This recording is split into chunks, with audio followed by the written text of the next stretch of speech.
Çiçək xanım, Buyurun. yoqada yaş həddi varmı? Xeyr, yoqada yaş həddi yoxdur. Hər kəs yoqa ilə məşğul ola bilər. Siz özünüz nə başladınız? Yoqa ilə ilk tanışlığınız. Mən özüm 5 ildir yoqanın içindəyəm. Özüm evdə həvəskar olaraq edirdim və təlimlərinə qoşuldum. 2 ildir ki, tam yoqa ilə məşğul oluram. Bir çox yoqa masterə baxdığımız zaman, bunu sizdə də müşahidə etdim, sakit aura bəxş edirsiniz. Bu yoqa masterlərə xas olan xüsusiyyətdir. Bəli, aura insanın enerjisinin göstəricisidir.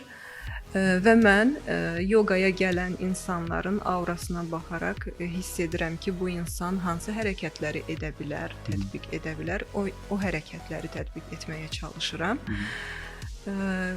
Hansını bilər, hansını bilməz, onu seçə bilirəm aurasında.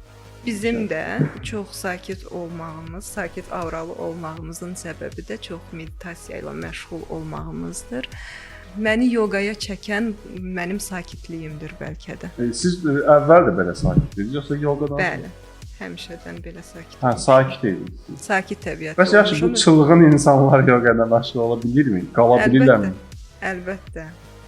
O praktikaları etdikdən sonra, o enerjini bədəndən çıxardıqdan sonra təbii ki, meditasiyada da özlərini sakit, rahat apara bilirlər.